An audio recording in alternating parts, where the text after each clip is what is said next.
It's part 2 of our Florida Panthers season preview here on the Locked On Florida Panthers podcast. Today, we're going to discuss what tier do the Florida Panthers belong in, how many points will Mackie Samoskevich finish with, will Lundell take the 2C, and is Matthew Tkachuk a Hart finalist once again? You're Locked On Panthers, your daily podcast on the Florida Panthers. Part of the Locked On Podcast Network, your team every day.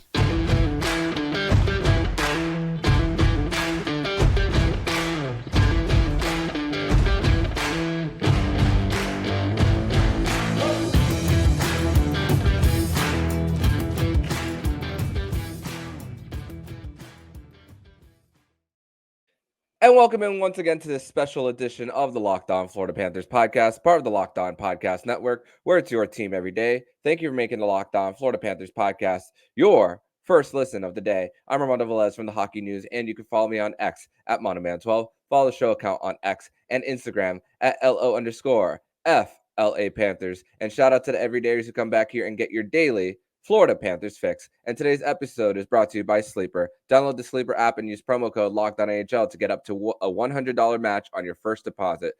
Terms and conditions apply. See Sleeper's terms of use for details. So, Florida Panthers fans, we are once again 1 day away from the Florida Panthers taking the ice against the Minnesota Wild in St. Paul, and very thankful to be bringing you an ultimate Florida Panthers season preview. This one is part 2. If you have not had the chance to check out part 1, it is already on your YouTube and podcast feed. And speaking of YouTube, we are currently 11 subscribers away from 600. So make sure to go to the YouTube channel where you'll see media availabilities, some YouTube shorts, and of course, episodes of the Locked On Florida Panthers podcast. You won't get the YouTube shorts and the media availabilities on the audio side. So that is an incentive for you to go on ahead and subscribe to the Locked On Florida Panthers YouTube channel. But we are going to continue our conversation of discussing and previewing the Florida Panthers season with my fellow guest hosts, Nick Fairbanks and Jacob Winans. I want to get to our next topic, which it's funny because there's been, with the Florida Panthers making the Stanley Cup Finals, some people think that, they just got lucky or caught lightning in a bottle. We've heard all the things this offseason for the Florida Panthers. Of course, losing some complementary pieces from their team, as far as Radko Gudas is definitely a big one for the Florida Panthers. But also, multiple sites have put tiers as far as which team belongs where. And Daily Faceoff and The Athletic list some of these tiers. The tiers are Cup favorite, Cup contender, playoff caliber, insiders, outsiders, long shots, lottery, and lottery favorite. So both of them have the Florida Panthers as playoff calibers, not Cup contenders and not Cup favorites. So is it too low? I'm not going to say it's too high because I that's obvious that it's not too high. But is it too low or is it just right? I'll start with this one. I think it's just right for the Panthers. But we have seen this before where this is a team that is not going to surprise anyone anymore. They are a team that when you see President's Trophy, getting used to a new system, still having some of the core pieces around, even though they bring in Matthew Tkachuk in exchange for Jonathan Huberdeau, you see that there's a leadership there. There's guys who have been through the battlegrounds of a Stanley Cup postseason as well, and there's gonna be some growing pains for this team once again. They're gonna go through their adversity once again, but it's gonna be a different type of adversity. I'm not sure if they're gonna fall off after a 4-1 start, something similar like last year. But I still think this is a postseason team, and that nobody is going to. They are in that echelon of teams who are going to be challenging others. I mean, hell, they have 12 nationally televised games. That speaks volumes for this team as far as what they've built. So I think it's just right, but to not be surprised if something happens once again. So let's start with Nick on this one. Is it too low or just right? Too low, in my opinion. The fact that the team now, I'll take your line. They have 12 national games, and you have a market up in Canada, Montreal, that I don't think got one game. So I think that everybody knows what this team is now about, and the fact that they were able to adapt and turn their season around and actually make a run like they did. I don't think it can be replicated, but I do think that they have a better chance probably this season because Boston's weaker. Let's be honest. Mm-hmm. I don't see the Rangers changing all that much. Islanders, they're going to be the same. They can't score goals. They're going to play defense. The only team that a lot of people are scared about or talking about still are Tampa Bay because you don't know what you're going to get out of them if they're going to, rise back up again. I don't believe Toronto's going to be any better, to be honest. I don't think on paper they've gotten better. People are afraid of New Jersey. We'll see on that one. So out of all the teams in the East, I still think Florida is one of the top, and I think they still have a good chance of not only going to the Eastern Conference Finals, but if they have to play Carolina again, that I think I think that series will be much closer than what we had this past postseason. I think it will go 6 or 7. This one should have gone 6 or 7, but unfortunately, Matthew Tkachuk had a few things to say about that. And, hopefully Florida gets the bounces again. So I think it's too low, to be honest. I think they are in that cup contending tier. Jacob? I would agree. I think we are a cup contender. I would not say cup favorite. I personally, looking at this roster, I don't necessarily think this is the year they win the cup. And that's not a knock on this year's roster because all it takes is one good run. But I think the East runs through Carolina. Looking at their team on paper, at least, that's the best team in the East. And we got through them last season in a conference final that was just razor thin margin. And they did not have Andrei Svechnikov, who is arguably their best offensive player. So I will give them credit for their roster construction. I think this is probably this is really the last year from a salary cap perspective where they can afford to load up the way they have. And the same goes for Toronto. They're getting to that point. Tampa is starting to crumble a little bit when it comes to the salary cap. So I think the Panthers are in a really great position salary cap wise to be in a good spot when there's going to be a couple of years, I feel like at least a season or two, where the absolute elite teams are in the East are starting to feel the salary cap crunch, and the teams that are on the rise are not quite there yet. And I think that's when the Panthers are in a position to pounce, when the Bostons, Tampas, Carolinas, New York Rangers start to feel that strain, and then the Buffaloes, Ottawas, Detroits are not quite ready to make the jump. I think that's where the Panthers really take over the East, and I don't think that's this season. But to say they're not cup contenders, I think that'd be too far. They've won a President's Trophy. They've been a wild card team that just squeaked in and went all the way to the Cup final. This is a team, if you really think about it, last season that was their first deep playoff run as a group. It's been first round exits and a second round sweep. Until last season, this core had not won a game outside of the first round. It was their first real experience making a deep run, and I think it takes a couple of those. I think this season they're going to make another deep run. I don't know if they're going to win it all. I don't know if they're even going to make it to the Stanley Cup, but I'd be shocked if they don't make it to the second round and make that a really competitive series, no matter who they're playing against, win or lose. I think they're going to play at least 12 to 15 games of playoff hockey again this year. Could be more, could be less. We'll see. But I think this is a team that's going to make a deep run. They're going to play a lot of playoff hockey. And all it takes is a couple bounces. You never know what the injury situation is for other teams. it's a team that we're now in a window with the Panthers where every year is a year that they're going to contend. You don't know how many cups you get out of that. You just hope you get at least one. But we're in a window now where they're a contender every single year because it's a core that can get into the playoffs and make noise. So I think for me, I think coming out of the Atlantic side, I don't see any team that's really, on paper at least, better than the Panthers coming out of the Atlantic. Tampa's going to struggle.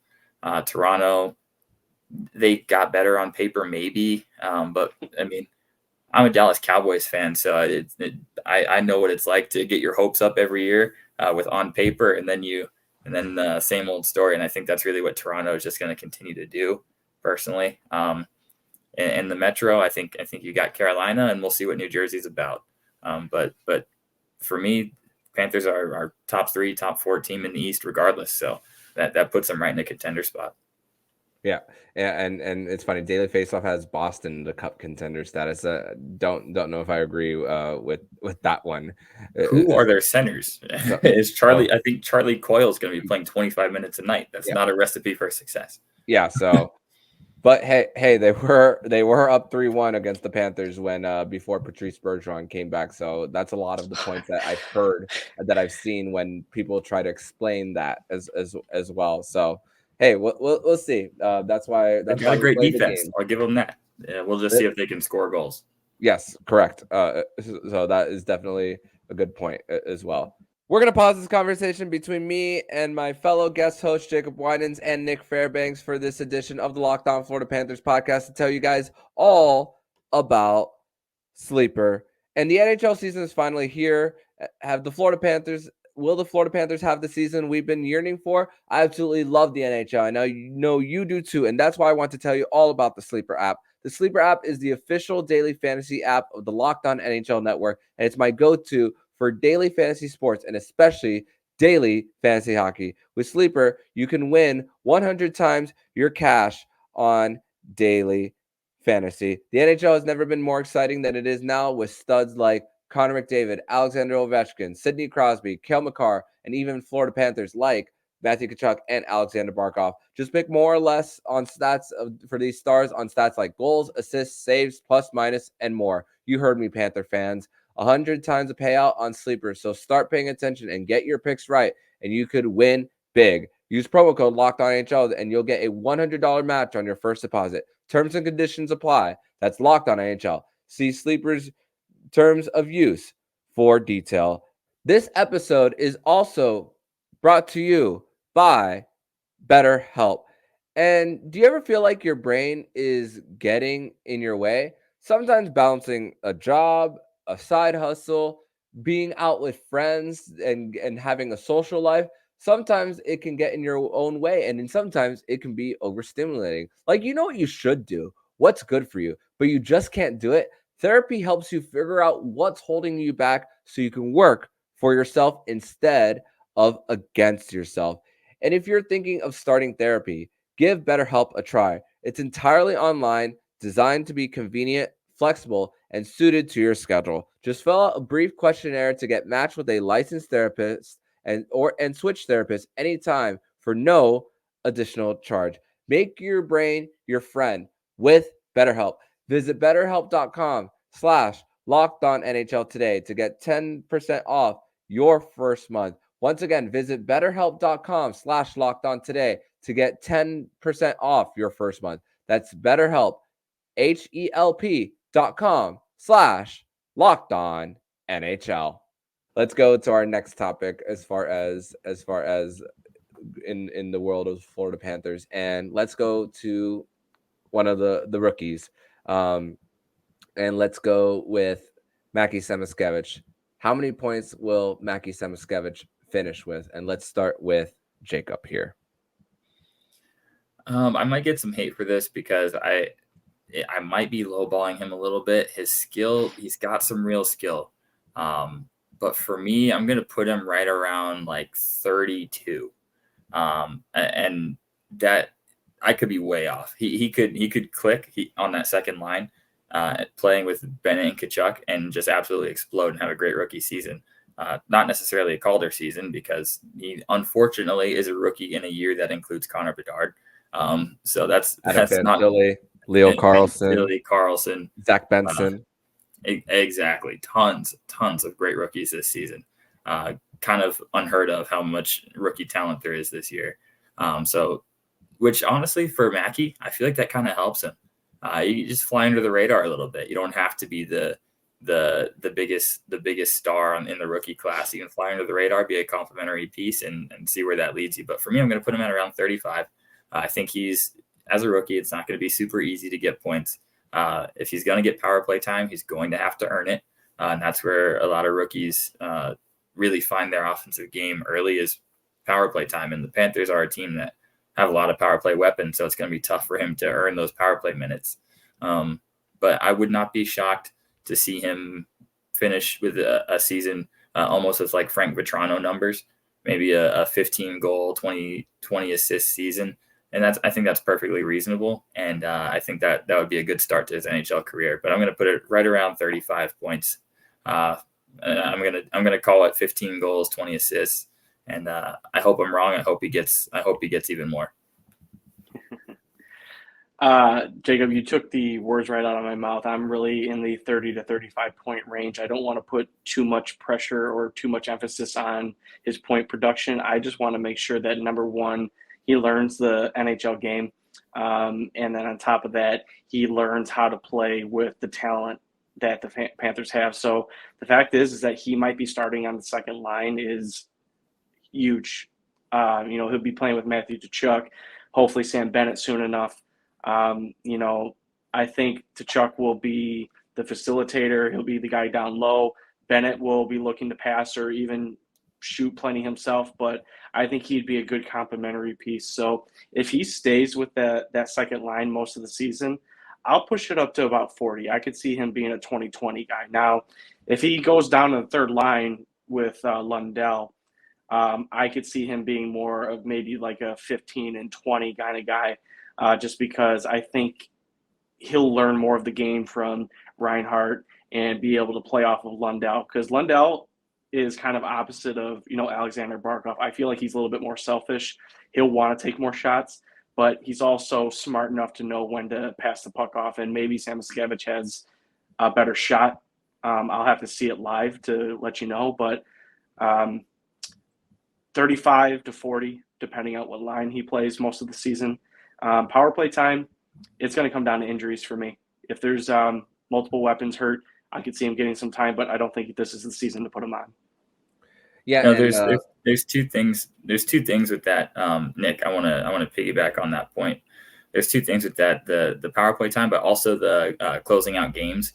Rookies tend not to get those empty net opportunities either. Yep. And not a bad thing.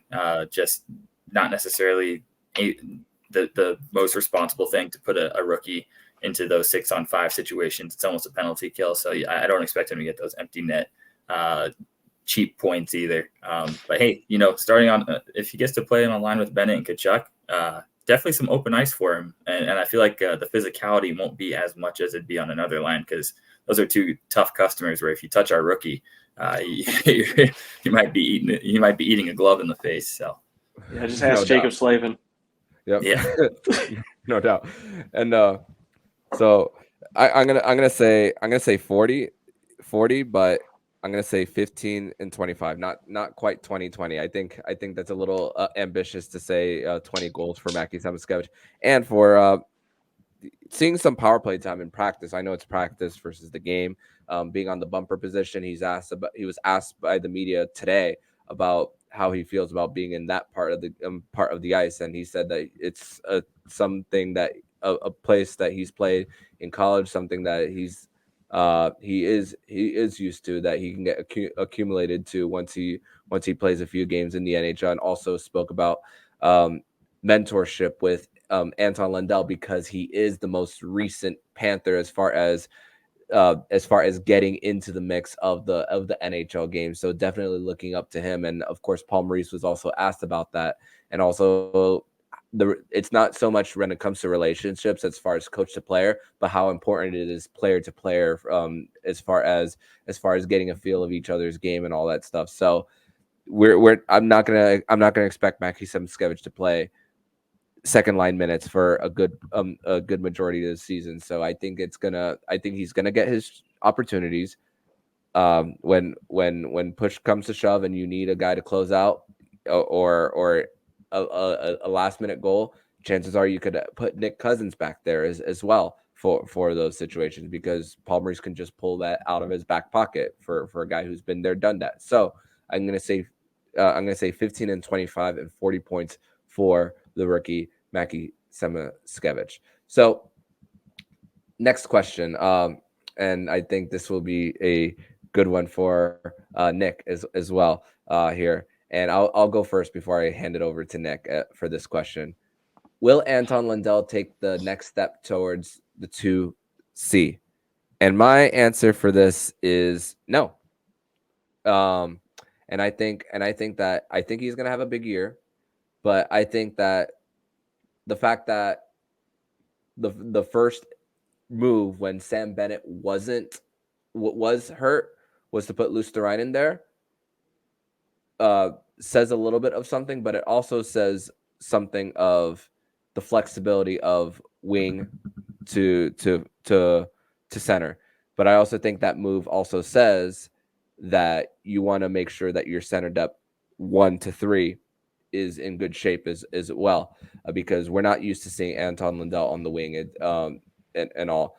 So I think that if it comes to another injury situation with Sam Bennett, we are going to see Eetu Luosterainen back. But we shouldn't be surprised if Anton Lundell gets a few of those minutes based on the injury situation. But I still don't think this is the season that Anton Lundell officially takes the 2C for the Florida Panthers. What says you, Nick? I agree with you. I think right now where he's at is that he's with Reinhart, and they've been paired together for the last couple seasons. So I'm very happy that he's had a consistent line mate. Now it comes to the question of who can they put on the other side. I mean, they had Marchment, who was great on that line. And then, you put E2 with them during the playoffs and everything, and it worked out as well. But I think what Lundell's going to have to do in order to take over that 2C is, number one, he's going to have to get a little bit more physical, because that's something that Bennett brings, that outside of the fourth line, Barkov wasn't really doing that. That's not his game.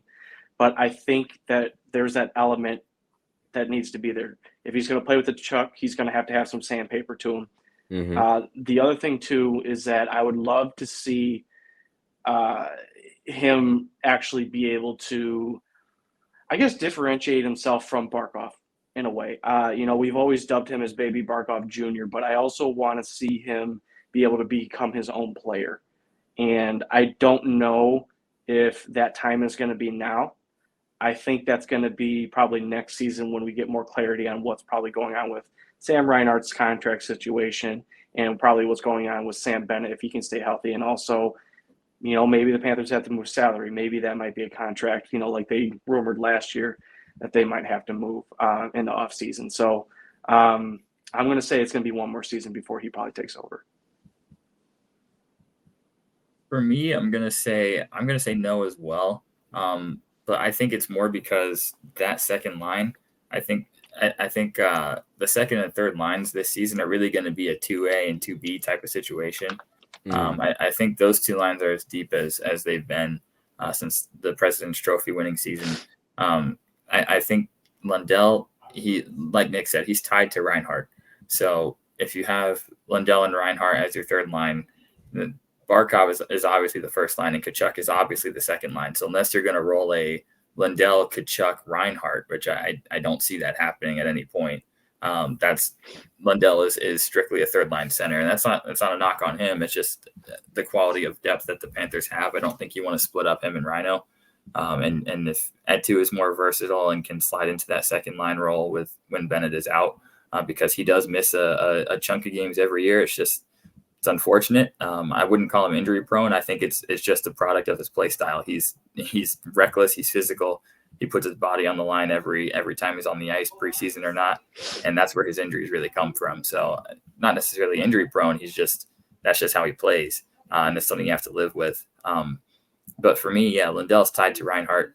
You want to keep giving those guys those third line matchups because being on the third line, they're playing against other third lines or other second lines or other fourth lines. They're not necessarily getting those top line defensive matchups. So it gives them the freedom to produce offensively. So no, I don't think he takes it. I don't think he takes the 2C, but I do think he puts up his most productive year as a 3C. I think this is going to be a career year for Lundell. I think he will really earn his way into more power play time, become more effective on the power play. And when he does eventually take over that 2C, he's going to have to be more physical. He's going to have to gain some weight, and he's going to have to eventually prove that he can play. He's going to have to eventually prove that he can play with guys other than Sam Reinhart, because we haven't really seen the production outside of lining with Rhino. Because even when he moved up to Barkov's line, it was him, Barkov, and Rhino. When we have to see what he can do outside of Sam Reinhart, who's kind of been his safe space since he's been a Panther, and it's perfectly fine. He's 21, going on 22 years old. He's super young. We've got time. He'll have his most productive year yet. He was a monster in the playoffs, but not yet a 2C. We're not there yet, and we have the luxury of having Sam Bennett in between him and Barkov because Lundell and Barkov are so similar. Having them as 1-2, it's almost you're not really giving the other team anything different to look at. It's really the same thing.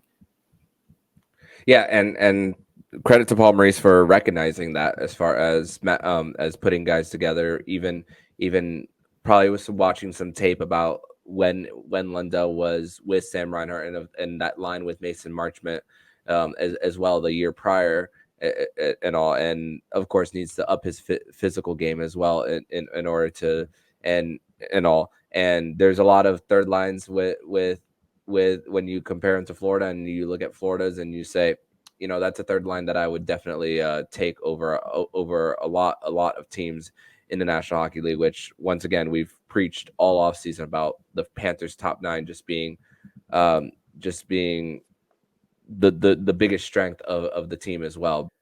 We're going to take a pause of this conversation between myself and my guest host, Jacob Winans, and Nick Fairbanks to tell you all about Jase Medical. And the Jase case provides 5 life-saving antibiotics for emergency use. All it takes to get a Jase case is to fill out a simple online form, and in some cases, jump on a quick call with one of our board-certified physicians. Get ongoing care from our physicians on any treatment-related questions. Doctor-created, doctor-recommended. Don't be caught unprepared. Everyone should be empowered to care for themselves and their loved ones during the unexpected. Jase handles everything from online evaluation to licensed pharmacy, medication, delivery, and ongoing consultation and care. Get $20 off these life-saving antibiotics from Jase Medical by using my code LOCKEDON at checkout at jasemedical.com. That's JASE medical.com. Once again, get $20 off these life-saving antibiotics from Jase Medical by using my code LOCKEDON at checkout. Next one, we will discuss will Matthew Tkachuk be a Hart finalist again, and will he top 100 points again? And I will go first on this. I'm going to answer the second question. Yes, he will top 100 points again, but he will not be a Hart finalist again because I think in the situation of the Florida Panthers, we won't see. I don't think we'll see a situation where the Panthers are scratching and clawing. I think they're going to put themselves at a good pace where they don't need to be playing playoff hockey every single night. And I think there's also going to be other guys around the National Hockey League who are really gonna really take their team to possibly newer heights as far as point production as well. I can see a Jack Hughes being a Hart finalist this year. I could see a Jason Robertson being a Hart finalist this year, and by default, Connor McDavid is likely going to be a Hart finalist this year as well. So, but I don't think it's going to be a knock on Matthew Tkachuk on his ability and him being worthy of it. But I don't think it's going to be in the top 3 of being of that. So Nick, will he be a Hart finalist again, and will he top 100? I think he will be a Hart finalist just because of the impact. the reason why I say this is because I honestly did not really see the impact of him coming to Florida until probably January, February, right around All-Star time. I mean, he's a household name in the NHL. I mean, his dad played, his brother's here and everything like that. But the impact that he made on this organization was so impactful. It was just that the fact that he put South Florida back on the map basically by himself. I know Barkov and Huberdeau were trying to for the last couple of years. They just couldn't get the job done, and they couldn't push the team forward. But he did in one season, and he turned the attitude around. He is this team right now, and I think if he continues to play the way he is, he'll still be there, and the NHL will want to gravitate to him. They'll want to gravitate to, what's his name, McDavid. They're going to want to go to, Matthews and stuff like that. They want the personalities. They want the people that have the identity of those teams, and that's why I think he'll be a Hart finalist. And as far as 100 points again, I think he'll just eclipse it. I don't think he'll be at 108 that he was last year. I think he'll be probably at 101 or 102. Oh, you're muted, Jacob. Sorry about that. I'm going to put him slightly under 100 for me. I think he gets close. It's going to be high 90s. I think I won't say he overachieved last season. Definitely not that. This is Matthew Tkachuk. That's what he is. But I think sometimes the stats, it's just a lot those numbers are a lot to maintain. 100 plus points every year. That is tough to do. And we know he's not the most electric skater. So he doesn't necessarily have the speed going for him. And it's not a knock on his game. I feel stupid almost critiquing his game, but I think the power play is not going to be quite as lethal without Montour and without Ekblad. So he may not have as many power play points, at least in the early part of the year. And I also think he got, I won't say lucky, but I think with his play style, he didn't miss nearly as many games as I thought he might miss due to injury. And not anything necessarily major, but he's right in front of the net every game, takes a ton of bumps and bruises, takes a lot of cross checks, a lot of the gritty stuff. Pucks hit him all the time. I think we were very fortunate in year one that he played as many games as he did. I wouldn't count on that again. Hopefully nothing major, but he plays a tough, gritty style. If he were to miss 5 to 10 games this season, it wouldn't shock me. And that makes it tough to get over that 100-point mark. But I would say hoping for health and hoping for above 100 points. But if he misses a handful here and the power play production is not quite as effective as it was last season, I think 95 to 98 across a 70 to 75 game season for him, I think that's fair. And to think that he played 79 games and got to 109 points, but 2 of those games that he missed was not due to injury. It was due to the suspension that he had after what happened in LA back in the early part of the season in November. So sorry to remind you guys about that. Game was ridiculous. That was just, I lost so much respect for Jonathan Quick that night. That's going to do it for part 2 of this special Florida Panthers season preview edition of the show. And make sure to check out part 3 that's going to come out later today on your podcast and YouTube feed as we continue this Florida Panthers season preview, discussing so many different topics as far as will Barkov win the Selke and score 40 goals, which blue liner will lead the team in goals for the Florida Panthers, and we are going to also fill out our Stanley Cup bracket and who wins the cup and where the Florida Panthers finish. But in the meantime, if you like what you're hearing, please subscribe to the podcast to be notified every single time the Locked On Florida Panthers podcast jumps into your podcast feed. Don't forget to also subscribe to the other shows on the Locked On NHL network, including Locked On NHL, Locked On Fantasy Hockey with Flip Livingstone and Stu Roden, and Locked On NHL Prospects. Thank you once again for making the Locked On Florida Panthers podcast your first listen of the day. So I'm Armando Velez, signing off. And you've been listening to the Locked On Florida Panthers podcast, part of the Locked On Podcast Network, where it's your team every day.